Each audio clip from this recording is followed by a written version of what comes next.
I'm just very awkward in general. Like I am an awkward person. See, I thought you weren't an awkward person because we met at the hockey party, and Yeah. I thought you weren't an awkward person, and I was like, oh, we definitely need to have like a little filming I'm so session. awkward. Oh man, Maybe okay. I like just put on really well and like You like outwardly perform. I was like, I do always think that whenever I meet new people, though, I get so nervous, yeah. and I think I chat to Phil, but I was chatting to a random person on the bus the day because really, she was on the phone to her friend and I think her friend's going through a really tough time. She was just so lovely and like she said some really like wise things and I just said to her, I really need to tell you, you're such a good friend. you can tell you're not like a Londoner. She was probably like, who's the strange person actually talking to me?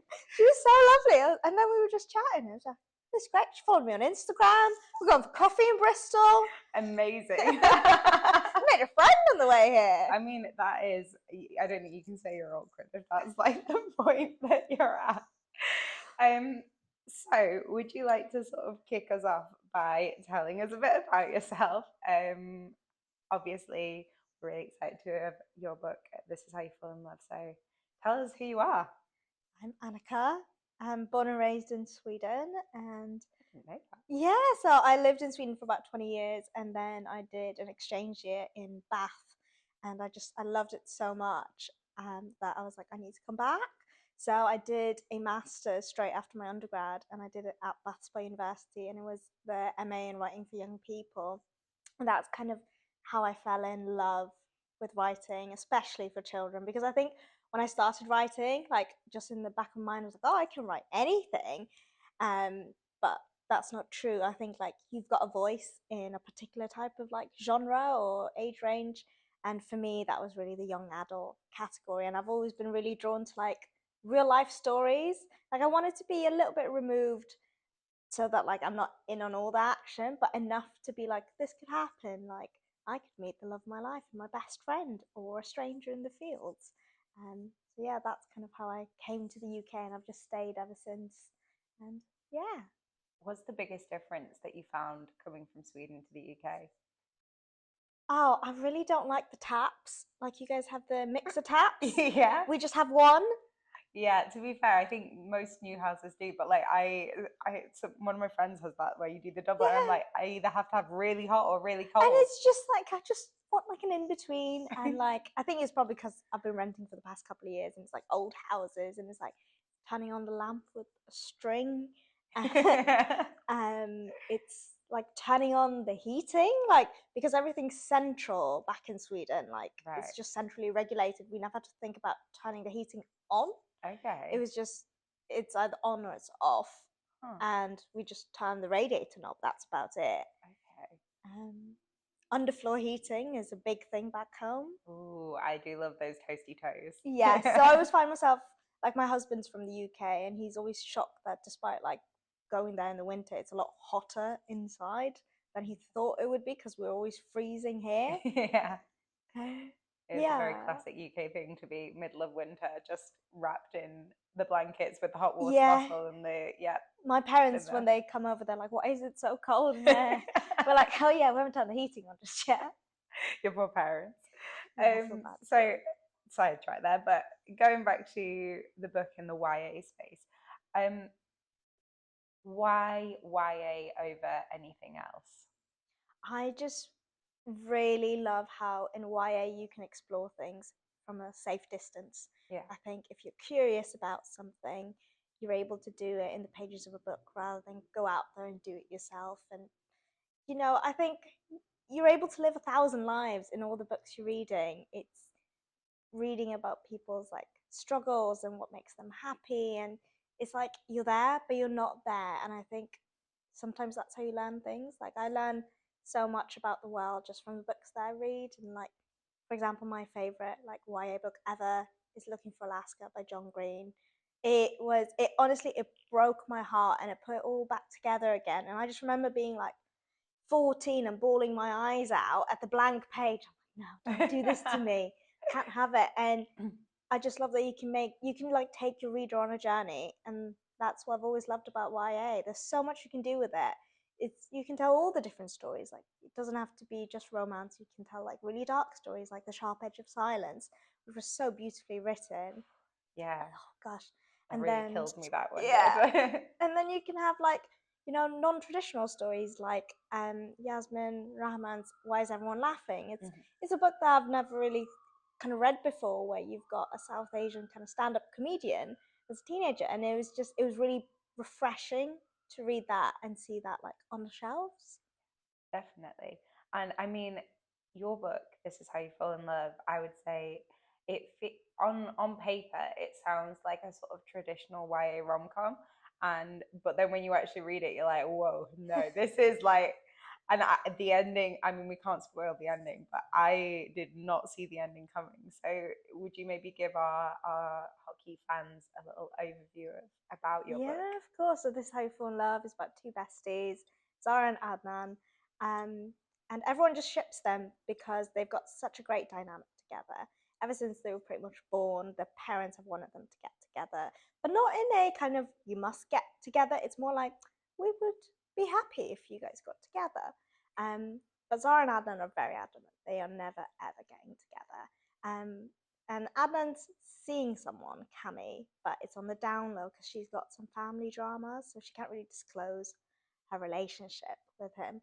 And Adnan's a bit of a funny guy. I think sometimes he's a bit airy fairy, and he accidentally posts on Instagram that he's together with someone, and in a fit of panic, he tags Zara, and hence the kind of throwing them into this catapult of a fake relationship, because obviously you can't take back like an Instagram story once you post it and tag the person and gotten all these DMs from people. No, there's just no going back from There's that. no going back from that. Everyone knows that. So they and on like in the same breath, Zara's parents are fighting, and they've been like the epitome of love for Zara. She's watched them grow up. She loves rom coms, so watching them is like watching a real life rom com. So when they're fighting, she's really scared, and she thinks, as you do, that if you give them some good news, that they will forget about their troubles and they can focus on something else. So she thinks, well, Adnan needs my help.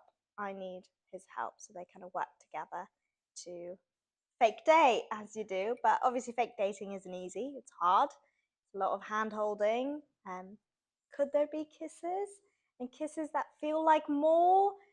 But it's even worse when Zara finds Yaya, who's this little cinnamon bun, and he's like everything she's ever wanted, but she's fake dating, so it's choosing between your head and your heart. And yeah, that's like it. Amazing. That was an excellent little summary. I do have to ask about the inspiration for this book. I may have heard on the grapevine that it was quite close to home. Yeah, partially inspired by my own kind of dating stuff. Yeah, so I had a boyfriend who I couldn't really tell the world about just because he was really not secretive, but I think he was worried about what his family were going to think because religious differences, etc. And I had a friend who also had a girlfriend, and she couldn't tell her dad for reasons. So we thought, well, we can't tell anyone about our actual relationships, but everyone knows that something is going on because you know how like teenagers are. They are sleuthing. They know when you're a bit too happy, and they will figure things out. So we said, right, let's just pretend to be together. And people always shipped us anyways because we were like the two South Asian kids in our class, and we just looked like we'd be a good couple. So we just played along. It was quite funny actually. So you did real life fake dating? Kind of, yeah. I just hadn't realised it back then. Yeah, and then but we never went as far as like coordinating dates really. It was more like in the hallways, like give me a hug or like just play up to the crowds and stuff like that. That's so much fun. I've never actually. I think fake dating is one of those tropes that you just assume is exclusive to like books and Netflix Christmas films, but actually, to meet someone who has, in theory, fake dated is truly an honor. Yeah, and it'd be like we'd like if they needed like a chaperone as such, because if their siblings came home early or anything, I'd be like, oh yes, this is a group hang. This is not a date between them two, and I'm here. That's amazing. Good friend then as well. Amazing. So book tropes have very much come back into the sphere of things. I'd say more so in like the past couple of years. I mean, they've always existed, but I think everyone's talking about them more. And I think tropes are such a central part of this is how you fall in love. So, how did you sort of decide to include those within the book, and what are your favorite tropes? I think because Zara just loves rom-coms, it was nice to be able to kind of scatter around certain tropes around the things that she's reading, like giving scenes from like an enemies to lovers, or like there's only one bed. Who's gonna stay on the bed or on the floor? What's that? All that. And it was just, I think it was fun to play around with this book and insert as many tropes as I could and kind of appeal to romance readers. Because I wouldn't say it's a traditional romance. I would say it's a lot about kind of family and friendships with like romance kind of scattered in. So it was nice to be able to be like romance readers. I see you because Zara is such a rom com fanatic at heart. I think my favorite is like an enemies to lovers. It's all the pining and like the banter, and it's just like I hate you, but I also love you. Just can't get enough of it. I love it. It is, to be fair, absolutely one of the best. I particularly also enjoy like the close proximity thing where, or like where they have to work together. Yeah. I don't know if you've read Daughter of Darkness by Catherine and Elizabeth Kaur, but it's like a Greek inspired thing, fantasy, and they instead of doing there's only one bed or like close proximity in that way, they have to cross the river Styx in a coffin, and there's only one coffin, and they have to like get in the coffin. That's so funny. Which I think is my favorite use of a sort of trope, like a rom com trope in a fantasy that I've ever experienced. Yeah, no, that's amazing. There's only one coffin. There's only one coffin to cross the river Styx in, so as you do. So that's your favorite trope, but what is your like go-to comfort rom com? Oh, I don't think I have one, if I'm going to be honest. That's really hard. I think rom-coms have only recently started taking like a lot more space on my bookshelf. I think it was only once I started writing one of my own that I realized like these are really fun, because I think quite generally I think I gravitate towards really like dark contemporary books. Like I like Sharp Edge of Silence, I like Kathleen Glasgow, and just a little bit of sadness. I think that's my vibes quite a lot. You like to have a box of tissues Yeah, nearby. I just want to cry a little bit. But it's good to be able to alternate after the kind of the heavier books and know that at the end of a rom com, you know that it's going to be okay. And like even if the characters don't end up together, or if they do, it will all kind of sort itself out in some way or another. And I really love that. But I really love Frankly in Love by David Yoon. It really appealed to me because he's like a second generation Asian American, and there's a lot of pressure that comes with that. Um, but the story is very fun, and again, it's just kind of dating within your culture when you've kind of been. It's not that you've been taught to like always date in your culture, but it's always encouraged. So I think kids, we grow up and think we're not going to date in our culture, and so it's kind of fun looking at that.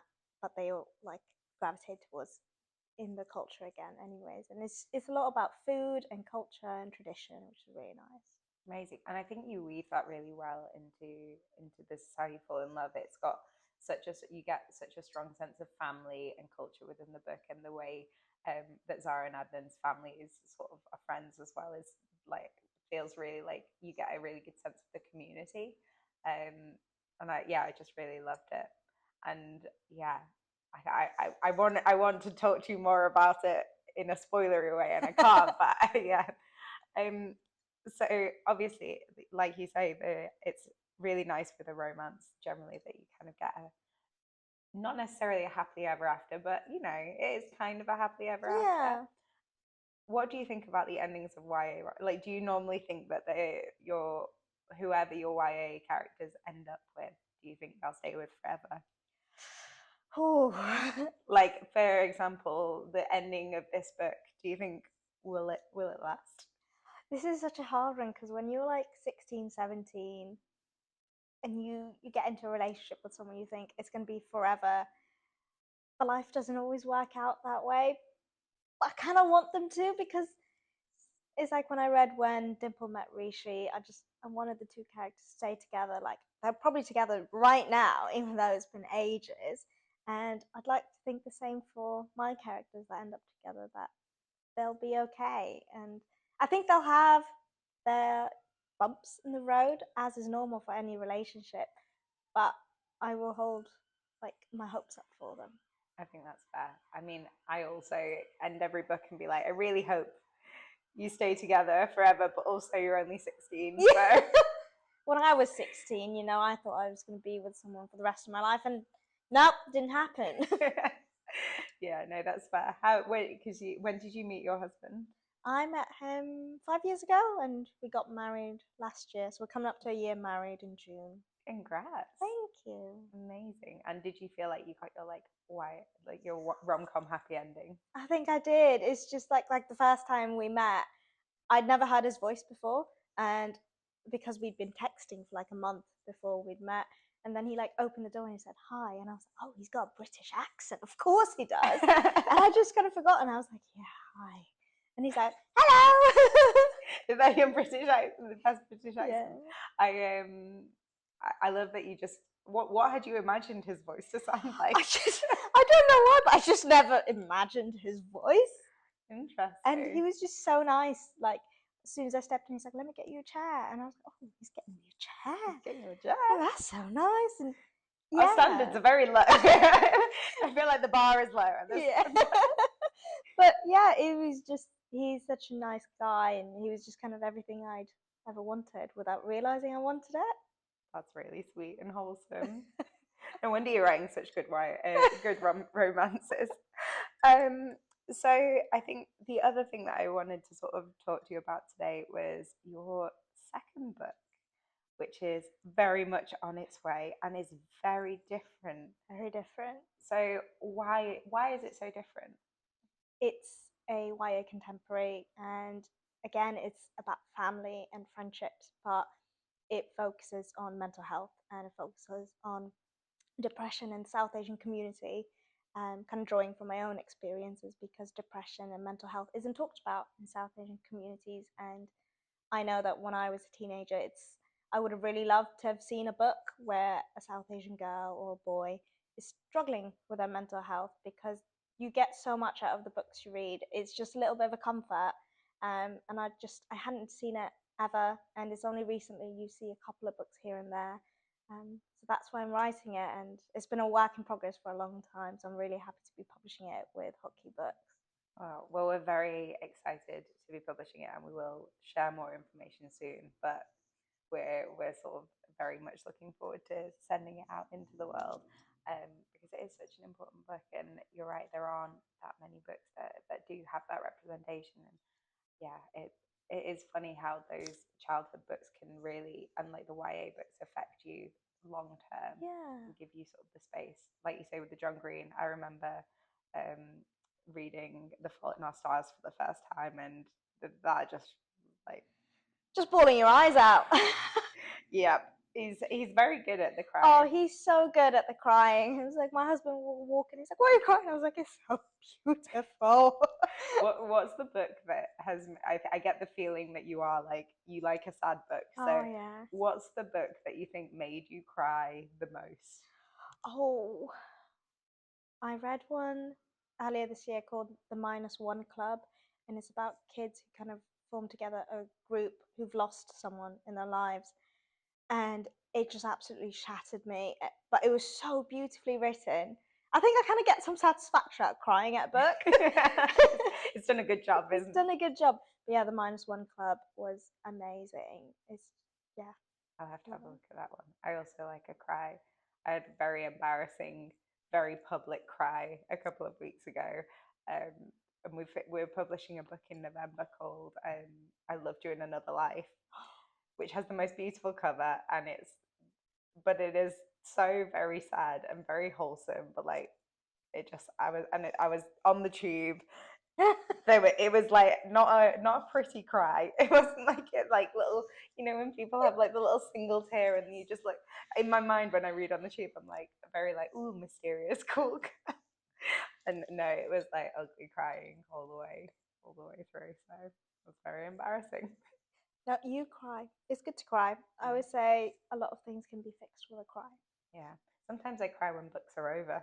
Yeah, I've done that before. I'm just like, I want more. Yeah, just like I really, I'm crying because I had a really good time, and like one of my favorite authors is Frederick Backman, and he writes these really like funny, heartwarming, like sometimes quite sad books, but I really enjoy them. But to the point where when they're over, I always like I feel so sad. So It's like a little emptiness inside once you've finished a really good book, and you're just like, oh, I want it more. I want more.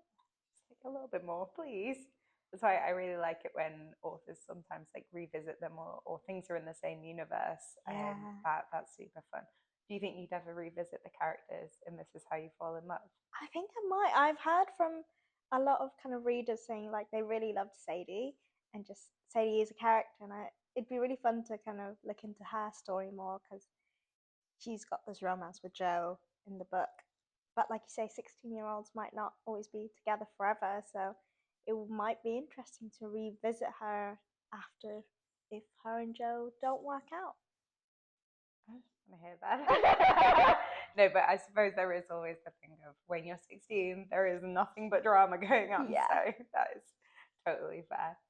And then my last thing that I sort of wanted to do with you today is kind of what I'm referring to, and I'm trying to make it happen, but in the hot seat with hotkey books. Oh wow, okay. In the hot seat, hotkey.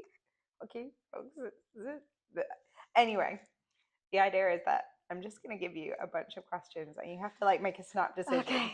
There's no faffing. There's no woman and ahhing. You Okay. gotta just go for it. Cool. Okay, are you ready? Yeah.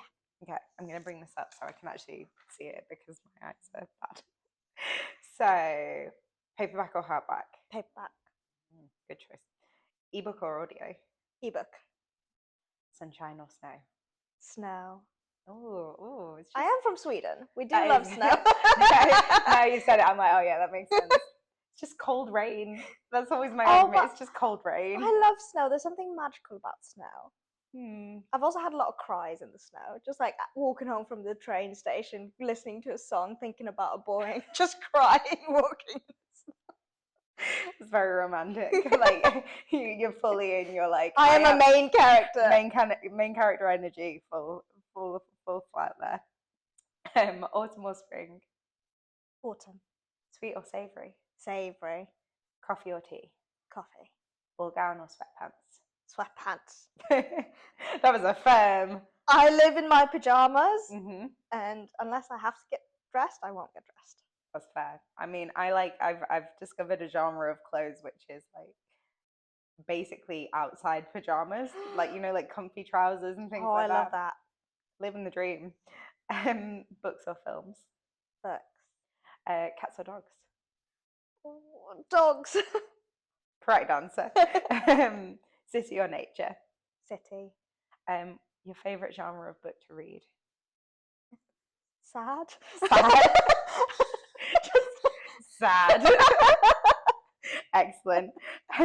Your favorite place on earth? My flat. Your favorite kind of potato? Curly fries. Curly Is fries. that an answer? Yeah, that's an answer.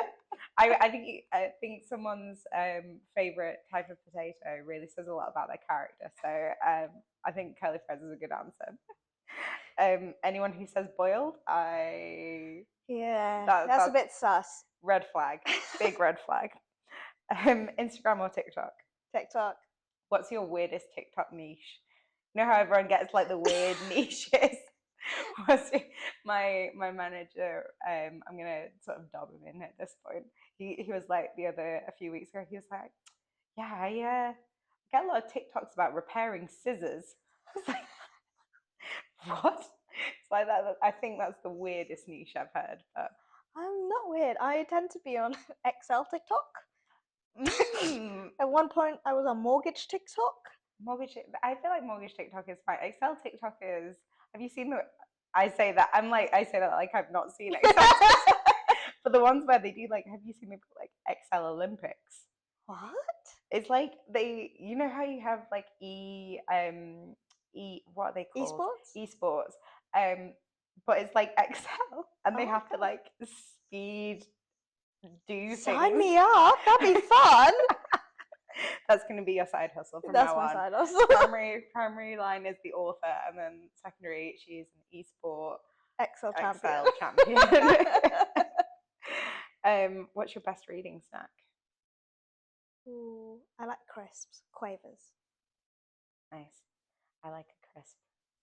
It's a good shout. Gets the pages greasy though. That is true. That is a problem.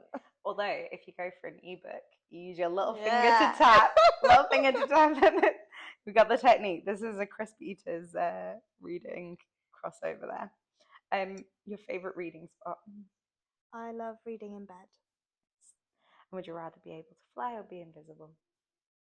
Invisible, so I could eavesdrop on people. Ooh, I fun. I do it all the time. This is how I ended up on the bus talking to a random stranger because I was eavesdropping on a conversation. Oh, I mean, to be fair, you must get so much like good insight. Do you then lift some of that insight and put it in your I think characters? I do. Yeah, just like kind of subconsciously. Just like a little sneaky sneak of each Like, one. oh, I like that one. Can you repeat that? Like, excuse me, just take that down. Amazing. Brilliant. I think that's all of my questions for you today. Cool. You survived the hot seat, and you can I can relax breathe. now. You can breathe. But thank you so much for having a little chat with us and sharing all of your interesting insights and fake dating history with our readers. I'm sure everyone is going to be very excited about Well, that one. thank you for having me. No, Yeah. you're welcome.